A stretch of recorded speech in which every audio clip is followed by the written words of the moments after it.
Hi. So I just graduated class ninth, which means I'm moving to class 10th now.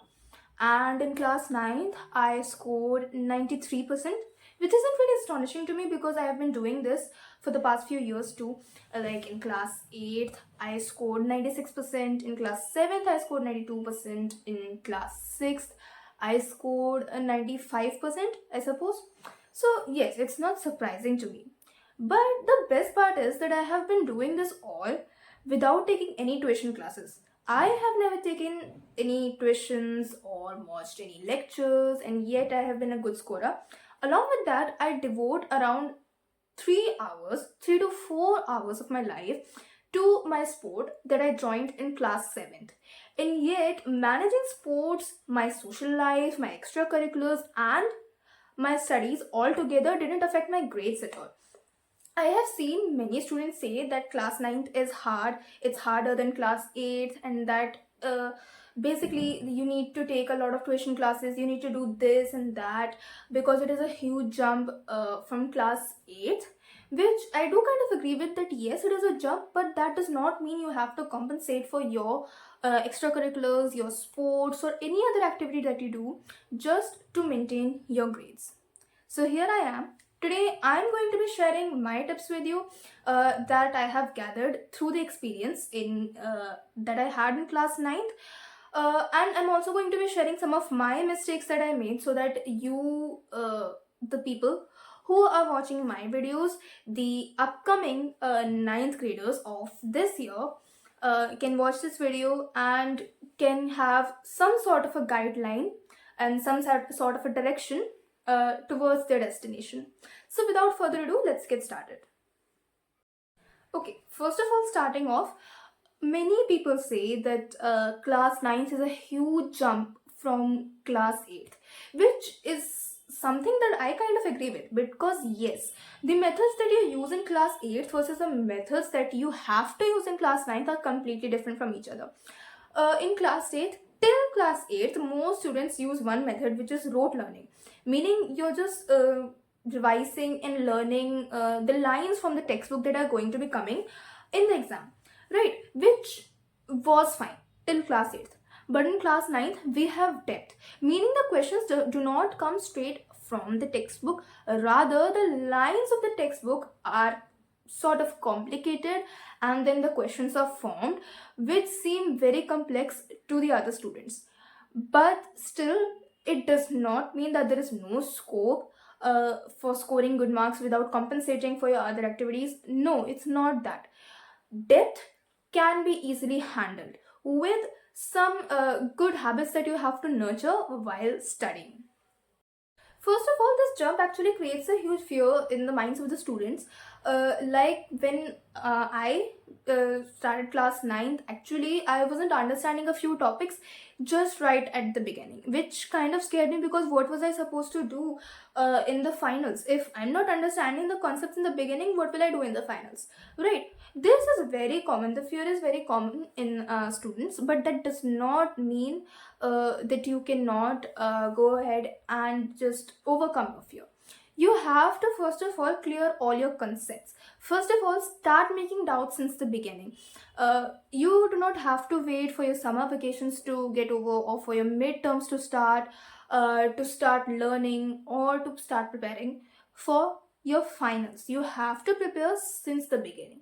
And by preparing, I do not mean that you need to study 2 to 3 hours every day so that you can prepare for the finals. No, that is not what I mean. You can start slow, you can start simple. Like, for example, a lecture has been completed today. So, what you're going to be doing at home is that you're going to be going through your textbook and you're going to be reading it out. Reading it out, reading out every line, whether you think it's important or not. Because even the least important lines can form 5 mark questions in class 9. So, you do not know what is going to come and what's not. Either way, you're going to be reading out those lines and then highlighting what you think is important. This is very important. I'm going to be explaining the reason why highlighting is so important, and I'm also going to be showing you my textbook, what I have done to it. You're going to be reading out your textbook, and later on you're going to be making notes to simplify what you have just read.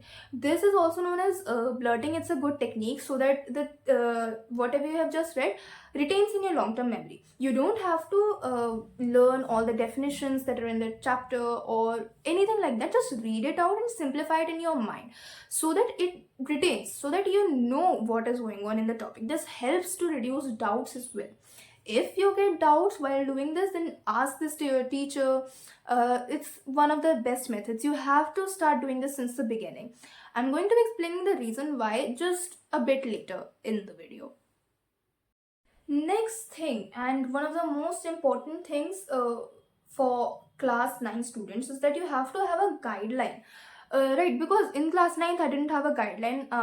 I was just doing everything, whether it be reference books, whether it be sample question papers, whether it be my textbook or some other reference textbooks. Right, so I was doing everything at that time, and it was just becoming a huge mess in my brain.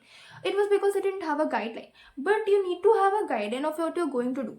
First things first, you have to complete your entire textbook first.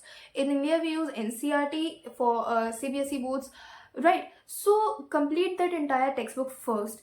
First things first, NCERT is the core. It completes all the basics. First of all, do that. Only then do you have to jump to sample question papers or reference books, because yes, I do agree that these are very important, and they do also prepare you for competitive exams or even your own school exams. A lot of the questions are also picked up from these reference books or sample papers. You can arrange sample papers online too.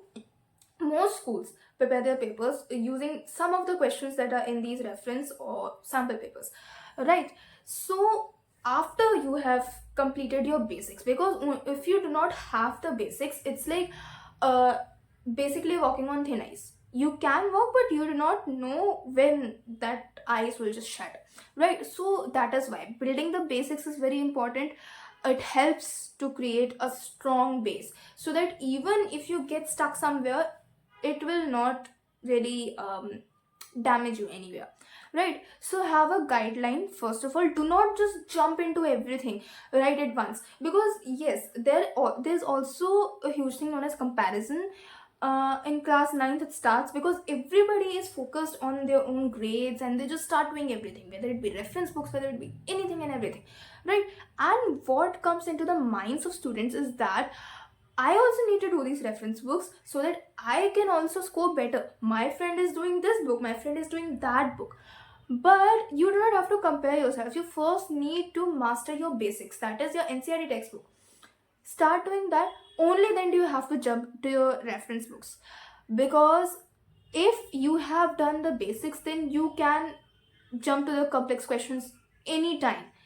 Anytime, right? But if you're not finishing your basics first, and you're jumping onto the complex things first, you might feel confident at first. Oh yes, I know this topic. But even the simplest questions can take your brain off. I have seen this happen so many times. It also happened to me once in my science midterm exams. I read so many sample papers and I got stuck on the most basic questions. And when I discussed the paper with my friends, they were like, "This question is so easy, how did you miss this?" And then I realized, because I also saw this whole competition and this whole rat race that was going on between my friends too, where they were doing everything, anything and everything, so that they could get better marks. But that does not mean that you also have to walk that same path that your friend is walking, right? Do what suits you the best. Follow your own path, follow your own road. The destination is the same for everybody, but the path that they're taking is different, and let it be different. Do what suits you. Do not compare yourself in this case. Next, I wanted to point out something that I see in so many videos. Those videos that go like how to study for a shorter span of time and still get better marks. And one tip that they do always share is that study the topics that cover 80% of your grade.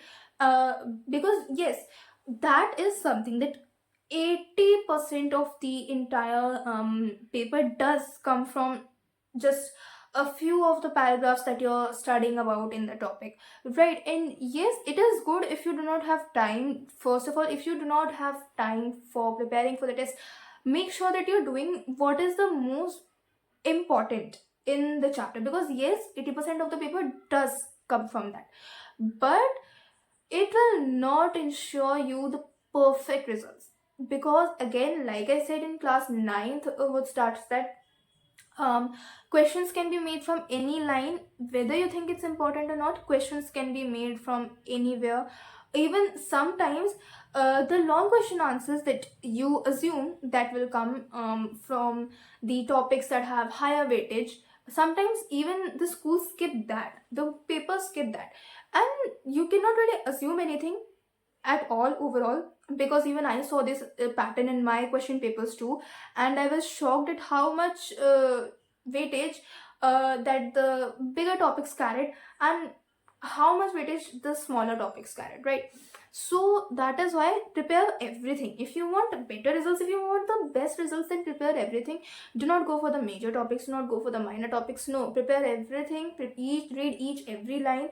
Like I said, for the first tip, read out the entire textbook and highlight everything that you feel that is important, and read out everything. It is so important. Reading is so important for class 9, because again, the depth increases, the complexity increases, because questions can come from anywhere. The next thing I want to talk about is the consistency and time.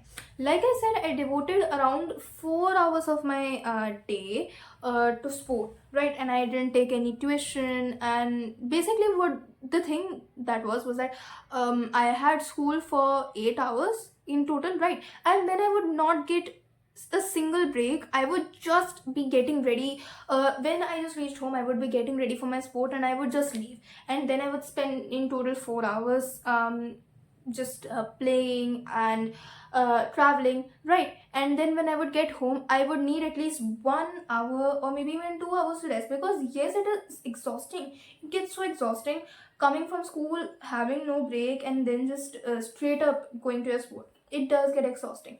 So that is why I needed a break, which I did take. But the thing is, I didn't let it affect how long I was studying for. Yes, every day is different, and that does mean that your focus can also be different at times. The thing is, you have to be consistent, right? No matter how long you're studying for, whether it be for half an hour, whether it be for 1 hour, whether it be for 5 hours, that does not matter at all. The thing is, you have to stay focused in the amount of time that you're studying for. 5 distracted hours, they are not going to profit you at all. Half an hour which keeps you focused is going to be way more profitable and way better than the 5 distracted hours. So stay focused. Even if for a shorter span of time, stay focused. It is way better than the distracted hours that you're studying for, right? So the span of time does not matter. What matters is your consistency and your focus. Relating this, a lot of students think that studying for longer spans of times is so important for class 9th, and it is one of the main reasons why people get burnt out so easily. Burning out is common, especially when you're studying a very boring topic or something that just does not seem to get over. You can get burnt out so easily while studying, and it did happen to me many times. The best thing I recommend at this point, whenever you're getting burnt out, is to just stop studying. If you cannot study, then just stop studying. Take a nap for a while, go out for a walk, do anything else except for studying, because yes, your brain needs to rest. Again, your brain needs to rest, so give it the ample amount of rest, so that the next time you're going to study, you're going to have a very refreshed mind. This is so important, especially when you are when exam time has just come around and you have the exam in the next 2 days, or even the next day you have your exam. But just give your mind some rest, because it does need it. You need to have a refreshed mind, whether it be for studying or whether it be for giving the exam. You need to have a very refreshed mind. Again, with this refreshed mind, if you have your exam the next day, sleep for a very good amount of time. 8 hours is sufficient. Do not pull all nighters one day before your exam. I've seen a lot of students do this. They pull out all-nighters and it does even work sometimes. But the thing is, for it can work, but sometimes the sleepy brain cannot really decipher what is written. So that is why a lot of silly mistakes are made from exhaustion. Right? So you do not need to have any exhaustion when you are going to be giving your exam. I do not recommend pulling all-nighters. You can pull all-nighters at any point of life, at any point of the year, but not one day before the exam, especially for maths exams, because a lot of the silly mistakes do happen in the maths exam. Sometimes you think that yes, the question that I've done is right, but then you see the tiny mistake that cost you the entire question. So yes, this happens when you're just exhausted or you're doing something in a hurry. So be patient and be refreshed. Keep a refreshed mind always. And also stop studying around 2 hours before you're going to sleep. It is also very important, especially when you have your exam the next day, because you need to have a refreshed mind, and your mind also has a tendency to retain things for a very long amount of time. So this can sometimes lead to not enough sleep, because your mind will be replaying everything that you have studied and everything that you have read, and you're going to be thinking about it, which is going to cost you your sleep and your peace of mind. Both are very important for the next day that you're preparing for. So make sure you're having enough sleep and you're studying for ample amount of time, but you're not overstudying. Another exam related tip that I would like to give you is that once again I had said that you have to study since the beginning and highlight whatever you're reading, right? Highlighting is so important once again, because during exam times you do not have enough time to read out everything. And like I said, everything is important for class 9th and for the exams, because questions can come from anywhere. And during exam times you have only 2 to 3 days to prepare, so you do not have enough time to read out every single line.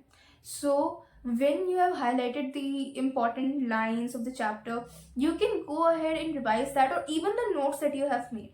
I recommend making flow charts or even timelines. Timelines are so important for social science, for history, right? Because you need to remember all the dates as well when you're taking your social science exam, your history exam, right? So the dates are important. Make it seem like a story. Like I said, simplifying the chapter, you have to simplify it by reading out, then making your notes, right? You can simplify it by just thinking of it in this form of a story or like an animated video. You can do whatever you want, right? So that is why highlighting is super important. Now let me show you my class 9th textbook. This is the social science history textbook actually. And I have highlighted the things that I felt were important for the chapter, right? And I have done this in almost every other book that I had, right? And this helped me so much because yes, during exam times I didn't have enough time to read out every chapter line by line. So reading these important lines, first of all, engaged my brain and also activated it, and that is why I was able to engage myself to study longer.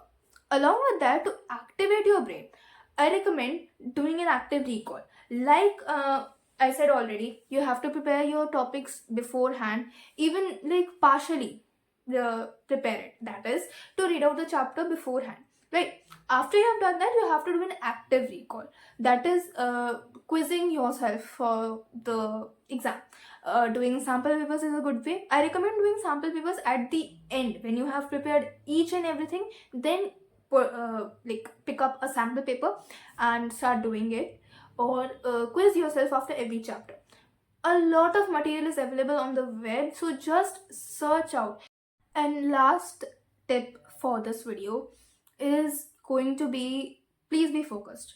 Please be focused for this year, because yes, this is a huge jump and even the smallest amount of mistakes can cost you a lot, right? And also the curriculum has been changed drastically, right? So many chapters have been cut off, especially in social science. We have so many topics added and discarded in science as well, in maths as well, right? So stay focused since the beginning, because you will not have enough time if you think that you're going to be starting after midterms or after your summer vacations. No, you will not have enough time till then. You have to start since the beginning and you have to stay focused since the beginning. Time and consistency is the most important part of class ninth, which every student has to maintain, along with their social life and their curriculars. This is all I had to say for this video. And yes, I also did make a lot of mistakes during class ninth, and that is what helped me gather this much experience. And this is the reason why I was able to tell you this much about what I had learned. So, yes, you can also make mistakes in the beginning, because again, you're giving class 9 since the like for the first time, right? Everything has the first time. That is why do not beat yourself up for even the smallest mistakes. No, that is not the point of this entire video. What the point of this video was, so that you can stay alert and stay focused for what is coming up next. And also make sure that you're not stressing yourself out just because you have an important class coming up for you, right? So no, do not stress yourself out. Keep doing what you like doing. It will not again compensate for your studies if you do know how to study. And I guess this is the end of the video. I hope you liked the tips that I shared. So bye bye.